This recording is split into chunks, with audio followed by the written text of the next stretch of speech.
Here comes the money. You're now listening to the Gambling with Gold podcast with Jason Gold. Presented by Champions Round. What is going on? Welcome to Gambling with Gold. My name is Jason Gold. This is Dan Titus. This is episode 98 of Gambling with Gold, and we are here to talk about the AFC East. Can't wait to get into this one with you, Dan. How you doing this Tuesday, August 30th? We only have 8 days until the start of the NFL regular season. How wild is that? We are a couple Thursdays away, man, from getting back to it, doing what we do best. I love it. AFC East, not a super interesting division, but I mean, I'm sure there's plenty of bets that we can make out of this. So hyped for it, man. Let's get into it.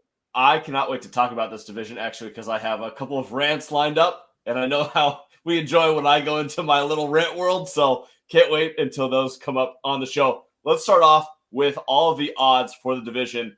In the AFC East, the Buffalo Bills are favored to win this division at minus 240, Miami plus 475, New England plus 500, and then lowly New York Jets at plus 2,800. Win totals for each team: Buffalo 11.5, Miami at 9, New England at 8.5. The Jets are at 5.5, heavily favored towards the over on that one. And then yes, no to make the playoff. Buffalo minus 750 to make it, plus 500 no. Miami plus 40 to be in, minus 175 out. New England plus 160 in, minus 200 to miss the playoffs. And the New York Jets plus 700 to make the playoffs and minus 1,100 to miss the playoffs. My personal projections for the AFC East: I have Buffalo 12-5, and then I'm going to hold off on the other three as a little teaser because I have some spicy bets on it. So amongst those bets, do you think there's anything that's mispriced at all or anything that's actionable in your mind? It's hard to, man, because I think everyone agrees that Buffalo is the best team in this division. I think the question really lies in is how far do you think that the Patriots may fall, or how high can the Miami Dolphins rise? And I don't know that I want to bet against Belichick right now. So, you know, their win total, I'm staying away from it, because after what they just did last year with Mac Jones as a rookie quarterback, having pretty much a terrible offense, no receivers, they're coming back with the same problem this year. Maybe the wheels fall off, but it's hard to bet against Belichick. We talked about with Mike Tomlin, the same kind of scenario. Is good coaches find ways to win. Whereas the Dolphins, on paper, it looks like they did everything right in the offseason. They get Mike McDaniel as their new head coach. They got Raheem Mostert. They just released Sony Michel, but Chase Edmonds came over, and then you nab Tyreek Hill. So Tua has everything he needs to be successful here. Is he going to? I don't know, man. I'm under my 9 wins for the Miami Dolphins. I see an 8-9 season for them, and I get the hype. I do, but I don't know, man. Mike McDaniel's a cool ass dude. Has all the freaking press and like the one-liners and everything like that. But I don't know. I think it's going to take some time for this team to get together. And I don't know if I'm totally sold on Tua. We talked about last year. Like, you go get Tyreek Hill. Awesome. You still got Jalen Waddle. Awesome. I still got to see it, bro. I still got to see it. All right. So let's start off with this. We talked about this probably a month ago, that Buffalo was heavily mispriced as a minus 190 favorite to win the AFC East. I bet that at that time. Now it's 240. I will bet it again at minus 240. I told you on that podcast a month ago that it should have been minus 300.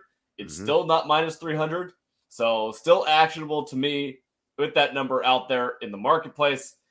I probably wouldn't touch their over 11.5 wins. Playoffs, I'm not laying a minus 750. I'm not that dumb. And even if Josh Allen got injured, I still think there's a good chance with this roster that they could make a playoff run. So plus 500 to not make a playoffs, I don't think that's actionable either. Strength of schedule-wise, Buffalo has the 15th hardest schedule in the NFL, Miami 14th, New England has the 7th hardest schedule in the NFL, and the Jets have the 8th hardest schedule in the NFL. So kind of leans into what I'm going to go for here. Let's start with Miami, I guess. I have them projected at 10-7 this year. I am a believer in Mike McDaniel. I think that offense is criminally underrated. What they brought over from San Francisco, I think that the early success that the Miami Dolphins will see in the season is going to be real. And if I were you, I would suggest getting on this bandwagon early. I think that as the season goes along, the bookmakers are going to adjust very quickly to the Miami Dolphins, but I can guarantee that the Dolphins are going to be a very sharp play early in the season. People know what this offense looks like, but they don't know what it will look like with these particular players. I think that Chase Edmonds, Raheem Mostert will have good seasons at running back as long as they stay healthy, which obviously with Raheem Mostert, it's always an issue. Come on. That offensive line. Write that off. Yeah. That offensive line in Miami last year gave up the most quarterback pressures in the NFL. They bring in Teron Armstead. They shore up the offensive line. The system that Shanahan runs makes it better. It is easier to protect the quarterback based on what they do with their pre-snap motion, all of that sort of stuff. It should be really effective for Tua to have his best season on record. Obviously, having Tyreek and Jalen, that is one of the best combinations of wide receivers that you're going to find in the entire NFL. I think that Gesicki will have a decent season. I'm very, very bullish on the Dolphins early in the season. So I'll say the hot takes just go. They're going. Keep it coming. Miami over 9. I'm probably going to sprinkle on them plus 140 to make the playoffs, despite the fact they're in the AFC. However, they're in a really kind of a shit division. And I'll talk about more on this in a second, but Miami over 3 wins in the division. I like that bet. Yeah, I'm very, very high and bullish on Miami. And the last bet that I'll make, I already placed this. I would place it again at the current number in the market. Miami minus 2.5 and Miami's minus 3 week 1 versus the New England Patriots. I absolutely believe, like I said earlier, early in the season, the Dolphins are going to be an absolute wagon. I would not be surprised to see them start the season 4-0, 3-1 against the spread. Love them early in the year. Definitely actionable on my end. And then let's get your opinion on this. So what do you think about the New England Patriots in general? Obviously, they have Bill Belichick, but the direction of the team, how do you think that they're doing right now? Matt Patricia's back. I don't know if that's a win or a loss. Josh McDaniels is gone. And, you got Mac Jones, who didn't get a lot of good reports coming out of camp. And who's he throwing to? Still throwing to Jacoby Myers. They bring in, Devontae Parker. And they finally got rid of N'Keal Harry, who just never worked out. But, I like their running back room. Their offensive line is okay.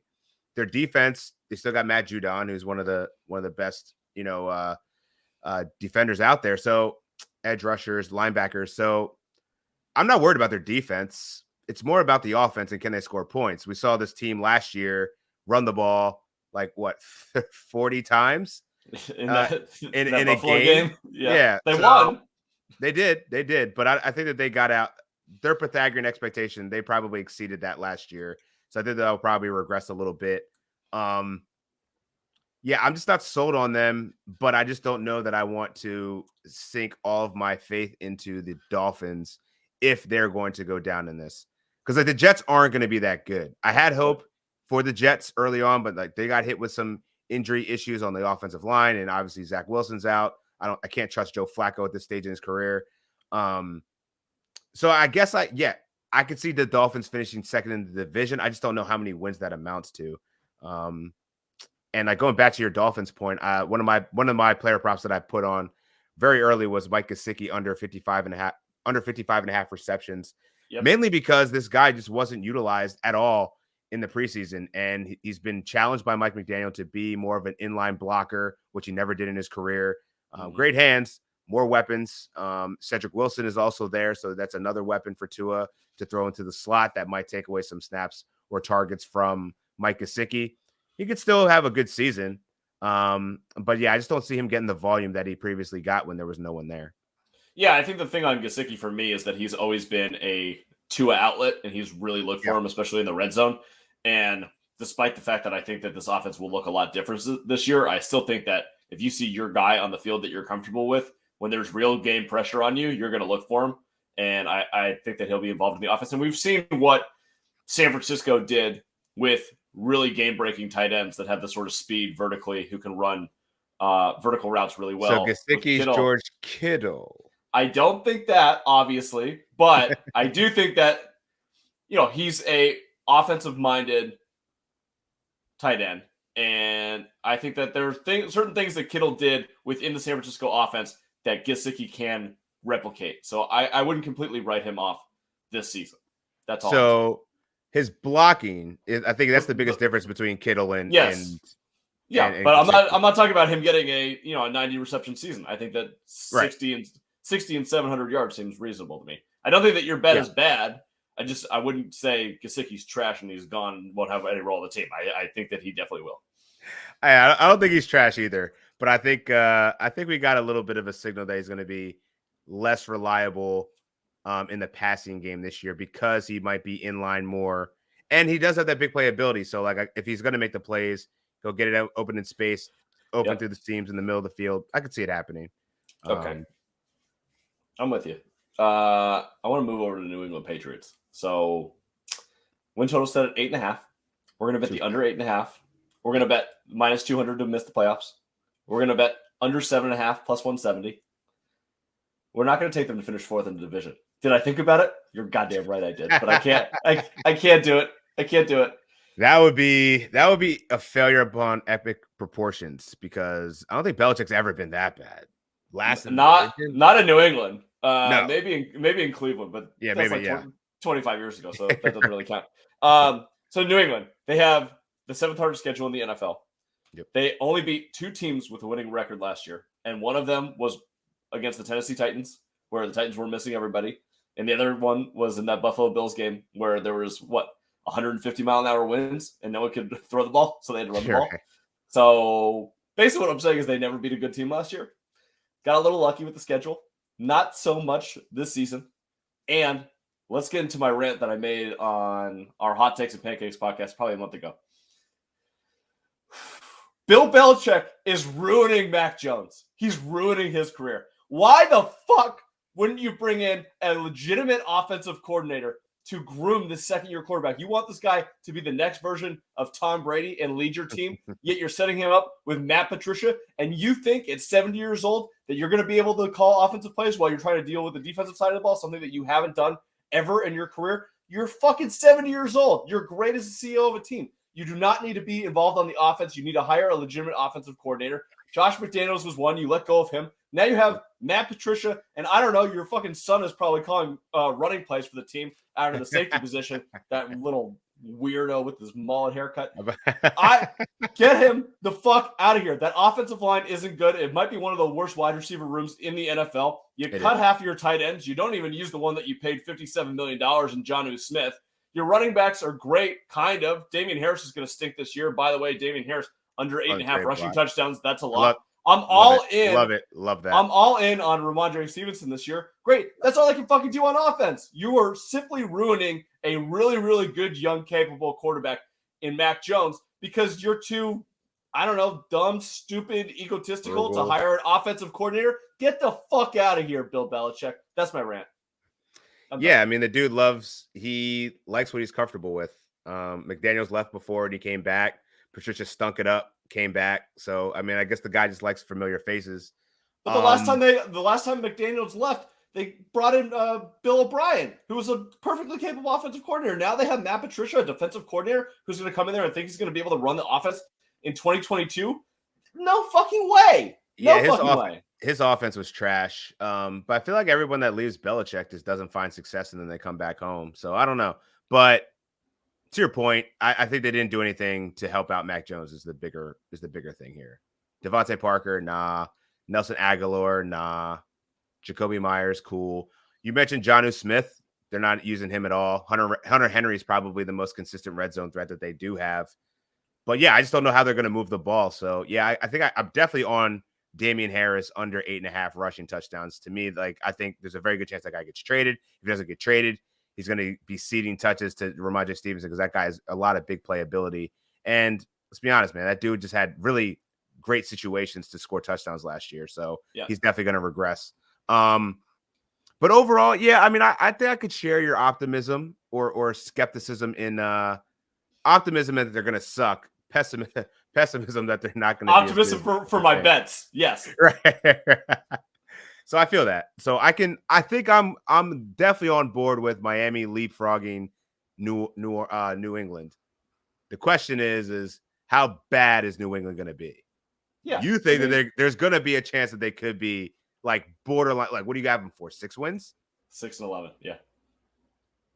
You're sitting right there with the Jets, man. If the Jets can get Zach Wilson healthy, I have the Jets at 6-11 also. I just couldn't pull the trigger on fourth place by itself. I mean, let me go see what those exact are while you before we move to the next. I'll make one more point while you go look that up. Yeah. Every single report out of Patriots camp, and they have some of the best beat writers in the entire NFL, guys that have been locked in for 20 years on this Patriots team. They have said every report is that the offense is absolute trash. They can't do anything. Every preseason game has showed that they don't look good. Bill Belichick said they left all of their good plays on the field against the Raiders in Las Vegas on Tuesday and Wednesday during practice. Then they showed up. Mac Jones was trash. The entire offense was trash. This isn't getting better. It's not going to get better. I don't understand what they could possibly do during the season to make this offense any better. What possible avenues do they have? You're not trading for someone. You're not going to hire an offensive coordinator midseason. Yes, Bill Belichick is one of the greatest guys ever at adjusting on the fly, but still, I don't know. I don't see it. There's no path for them to have a really successful season this year. They can run the ball as much as they want. We know this is a passing league. If you can't pass the ball effectively and you don't have a good play caller making the right decisions for you, you ain't going anywhere. I don't care how good the defense is. So give me 6-11 for the Patriots. That might be a little spicy or a lot of spicy, depending on how you look at it. But sorry, prove it. 20-1. 20-1. 20-1 on Buffalo. Bills. Buffalo. Yeah, Bills, Dolphins, Jets, Patriots. Exact order. The problem with that is I'm very confident in the first two, and I think that top two exacta might be a good bet. I can't trust the Jets. Go 3-14 and fuck this whole thing up. Even if the Patriots are terrible, like I think they're going to be. Do you trust the Jets? We're basically that whole. We're not doing that. We're not. The whole bet is will the Jets finish third? Right. I don't know. I'd rather trust my dog than whoever the Jets running backs are or what. I don't know. Like they stink. Yeah, that's a tough one. That's a tough one to do. One to go back. One other point. Buffalo Bills. You said you're not going to touch their win total. What do you think about? What do you think about? Do you think you can get that at a better number given how rough their schedule is to start and how great it is at the end? You are, Dan. This is why I love doing podcasts with you. You set me up perfectly. Their first 7 games of the season, they have the 4th hardest schedule in the NFL over that period of time. They are facing no team that is projected to win less than 8.5 games in Las Vegas. Also, this is probably worth noting on the Bills at some point. They had the best injury luck in the NFL last season. That's probably going to regress. Not a great sign for them. I know that they're deep, great roster, but they're probably going to get bit a little bit more this season. So, yes, I do think that there's value on waiting on any of the Buffalo numbers. Maybe not for the division, but for a win total, live in-season win total, or some other bets, maybe some Super Bowl, AFC, stuff like that. Yep. I definitely think that there's value in waiting on that. Agreed. Yeah, that's exactly what I wanted to bring up. I mean, to win the AFC, right now they're plus 280. You could probably get that at a better number if they stumble out the gates. Yeah, I mean, I'm so deep in my hole on the Ravens winning the AFC at this point that I don't know if I can bet the Bills. But you're right, there probably is going to be a substantial amount of value. Unless, I mean, if they come out like 6-1 over that stretch, like they're going to be like plus 200 to win the Super Bowl. It's going to be nuts. Yeah. So, I mean, they're favored by 2.5 against the Rams week 1, which, by the way, I think that I'm going to end up on the Rams in that game. But that's neither here nor there.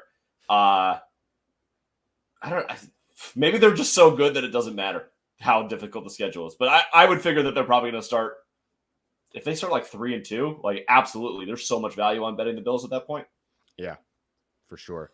But yeah, totally agree with that. That's definitely the point I wanted to bring up for Buffalo. Don't buy in now, buy later if you can. Last bet I have on the Bills now that we're talking about them. We talked about this on a previous podcast, our player props, but Stephon Diggs under 9.5 receptions this year. I still feel strongly about that one. I think it'll be close. I think he'll be in the 90s, but his targets have come down a little bit. Gabe Davis is going to step up. I think that with their, I'll call it a 3-headed monster running back room at this point, I think they're going to run the ball a little bit more. I'm really interested to see what, and this is kind of my biggest question for them at this point is, what is Ken Dorsey versus Brian Daboll as offensive coordinator? What does that look like? Is there a change? Is it more of the same? I think that'll be really important. And then just how much do they actually utilize running backs? Because last year, they're probably one of the most pass-happy teams in the NFL. Do they change a little bit? Do they utilize Josh Allen passing a lot early in the games? And then last year, they were just like, oh, we're going to pass all the way through the fourth quarter. at this point, we're like, let's slow down the game. Let's run the ball a little bit more. Let's try to protect our guys a little bit more with these big leads that they're likely going to have at some point during the season. I think that's kind of my biggest question or concern for the Bills. Yeah, I feel like I don't have that concern for the Bills only because of how close they got to the possible championship last year, and to lose that way, I think this team is going to go balls to the wall, like almost, let's get Josh as MVP because this dude is one of the best players in the league. Just looking at Stephon Diggs, man, like I love his route participation, number 7, number 2 in air yards, number 2 in red zone targets. Like this dude's not going anywhere. Number 8 in receptions at 103. I think that's still very safe betting him to go over 90 receptions because this offense is going to be so explosive. He's still the top target with the best quarterback in the NFL. So I wouldn't be sweating that one at all. Even if Gabe Davis ascends, like it might come at the cost of like Dawson Knox, or maybe it's less targets for Isaiah McKenzie, but Stephon Diggs is always going to get his. Khalil Shakur. He'll have his moments. Have you been drafting him in redraft though? You haven't gone that far. I haven't, just because I don't think there's value in a home league. 16 draft picks, probably not. But he's definitely someone that I've started on the waiver wire. In case any of my league mates are out there, you better get in early because the first time that he has 90 yards in a game, your boy's scooping him up real quick. All right, I guess let's move over to the New York. Oh, actually, sorry, I want to bring back one point that you made there. Josh Allen, best quarterback in the NFL. You ready to go there? You said it. Yeah, I think he's top 3. What's the list? I don't know if I could say the best yet. What's the list? I mean, if we're talking straight skill, I'm saying Mahomes is first, and then probably. I mean, you still can't hate on Rodgers. He did an MVP twice the last 2 years. I think I can slide him behind Aaron Rodgers. I feel comfortable doing that. I mean, I'm ready to go there. I'm not ready to anoint Justin Herbert yet. I'm not ready to go there. Sad. I can't go there yet. We'll go there next. We'll go there on another conversation, but I think that's fair. I mean, my top 5 quarterbacks are. Fuck. Now I put myself on the spot. I didn't mean to do that. Probably Mahomes, Rodgers too. You know what? I don't care that I'm against him this year, and he's still 45. I'm still until someone knocks off Tom Brady. I have a hard time. So I'll put him at 3. I'll put Allen at 4, and I'll put Herbert at 5. I think that's probably the list. I think that's fair. I agree with that. All right, let's move over to the New York Jets. 8th hardest schedule in the NFL, plus 2,800 to win the division. 5.5 wins, plus 700 to make the playoffs. The only question I have about them is like, what does the growth of Zach Wilson look like, and can you develop the young core? It's the only thing that matters this season. You got to know what you have at quarterback. Other than that, they have the 3rd worst net rest advantage in the NFL.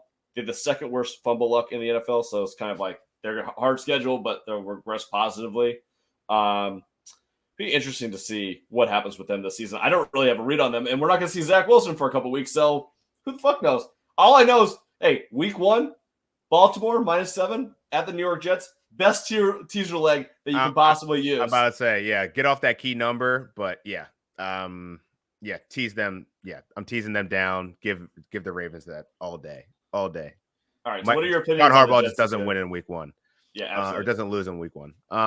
So the Jets, I felt a lot better about them when Milf Hunter was still in the fold here.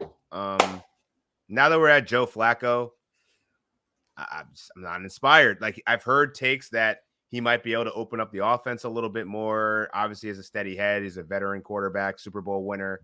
But, when you had to bring in Dwayne Brown off the street, you're sliding different pieces around in the offensive line from the right tackle to left tackle to accommodate this. Mekhi Becton, that's a big loss.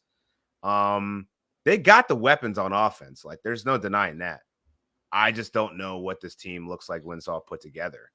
It ain't going to be Denzel Mims, thank God, but I just can't call it, man. I don't know what this team looks like with Zach Wilson and with Joe Flacco. Like Breece Hall certainly looks explosive in practice, but when it came to the games, he was not. Michael Carter was straight. They brought back Tevin Coleman. Why? I don't know. This team is just. I think Salah needs to do more. Like I don't know what it is. I just don't. I'm not excited about this team without Zach Wilson in the game. And even if he was, I don't know if I can see this team getting over 5 wins. Even though you have them at 6, it's going to be tough for them to get there with Wilson potentially missing a couple games. Yeah, I just don't know what this team looks like. I agree with you on the playmakers, although they're all very young. I would say the one that I'm most excited about is Elijah Moore. I think that we're probably both on him for fantasy. Yep. If someone's going to break out on the Jets, it's probably going to be him. Jeff Hasley, who works for us at Champions Round, thought that he may be the next coming of Antonio Brown, which I thought was a really hot take, but didn't necessarily hate it. It kind of gives me more DJ Moore vibes, but I like where you go with AB there. I can see that. Hey, the show is hot takes and pancakes, so I love the hot take there. But I do think that Elijah Moore is the one that breaks out this season. Yeah. We'll see what Garrett Wilson brings. Might be a slow first year for him just because of who's playing quarterback, not anything else. I'm on a bet for Breece Hall. I'm under 800.5 rushing yards this season. I think it's just a matter of touches. It sounds aggressive for a guy that hasn't even been anointed a 3-down back or starter yet. Exactly. And I think that Michael Carter, who they drafted last year, is going to be heavily involved. Tevin Coleman's still there. He's still going to have a role. I don't see Breece Hall probably being the lead guy in this offense until outside of like injuries that force him into it. Probably not until like week 10 or 11. And at that point, maybe he has 300 or 400 yards rushing. I think it's going to be a pretty slow start for Breece Hall, especially given the issues that they have at offensive line. And now you don't even have Zach Wilson with the threat of throwing the ball deep. Joe Flacco, it's probably going to be a really, really slow start for Breece Hall. So if you're playing him in fantasy, personally, a strategy that I would use is if you like him, don't draft him. Wait until midseason when he's going to be really cheap and go get him, because I think the second half of the year he could definitely be one of those guys that breaks out during the stretch run. In terms of the running backs, since Saleh came from the Shanahan system, do you see any committee type approach through the long haul, or do you think that eventually Breece Hall is going to emerge as like the lead dog alpha in that?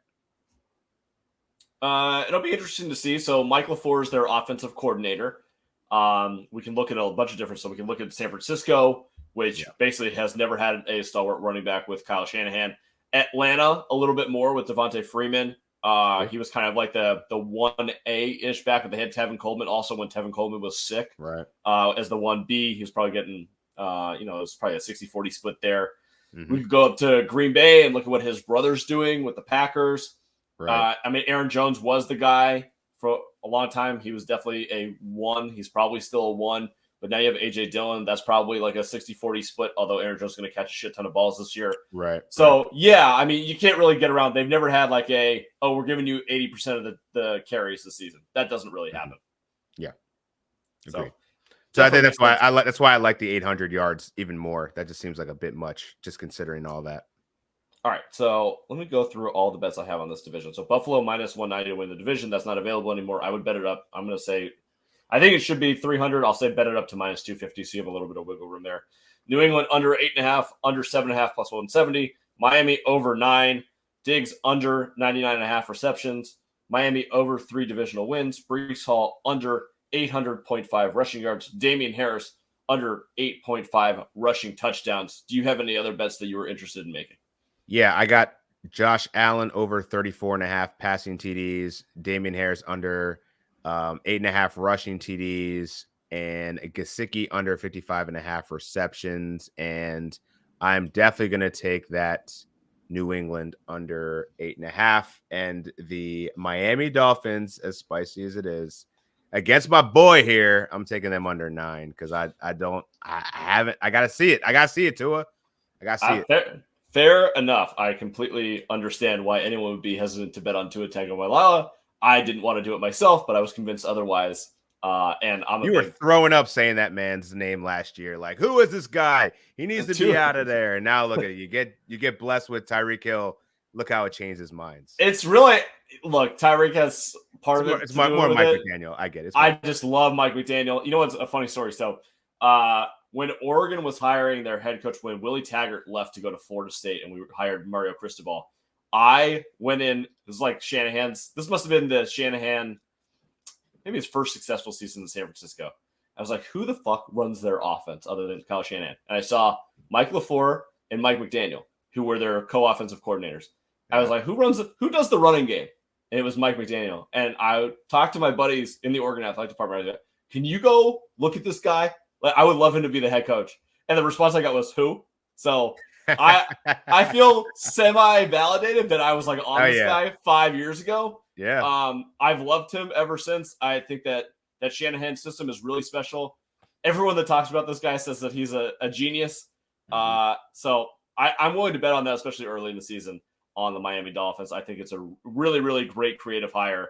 And getting Tyreek Hill, man, could be special. I'm still not the believer in Tua. Still got to prove it on the field. But I think that if anyone was going to put him in a position to be successful, Mike McDaniel is certainly going to do that for him. We've seen Jimmy G's not a great quarterback. Great. But he was accurate. And if the Tua is one thing, he throws a wildly catchable ball, and he's very accurate. That's all I'm hoping for here. That's all I'm hoping for. Very accurate. The most accurate he's ever seen. Are you sure? Yeah. Totally sure. Absolutely sure. All right, why don't we close out this podcast with our divisional MVP and LVP? Why don't you hit me with the MVP first? MVP. Yeah, actually, Stephon Diggs. I'm going to go Stephon Diggs. I think he's really going to make it. He's going to make it great for Josh Allen to potentially get MVP. I think he's going to have a really explosive year. Not that people are down on him, but I think that people think that 100 receptions, 10 plus touchdowns over, 1,200 yards last year was a fluke, or he's not capable of that. Like, I think that that's definitely in the realm of possibilities here, especially with the offense being so good. Least valuable player, I'm going to go with Damian Harris. I just don't think he's going to be anywhere near as good this year, and I think we'll see Ramondre Stevenson take a leap forward. And he could do that because I think he's going to be the James White role, which I think should really raise his value if you're playing fantasy. Like, I think that that's what's really going to be the difference maker in Stevenson this year. Fair enough. I'm definitely all over Stevenson this year. MVP, I have Josh Allen, but that's too obvious because he's favored to win MVP. So right. I'm gonna go off the board. I'm gonna call this most valuable person, and I'm gonna say Mike McDaniel. We already talked about it. Oh, that's so heartwarming. I know. LVP. I already went on a rant about him. Fuck Bill Belichick. I'm out. Respect. Hating on Bill. I love it. Hating on Bill. That's a good way to close out this podcast. All right. That was Gambling with Gold, episode 98, AFC East Divisional Gambling Preview. We'll be back with one more. We have the AFC West to close it out. The best division in football. Can't wait to get into that one. Dan, until next time, good luck with all your bets. We'll talk to you soon.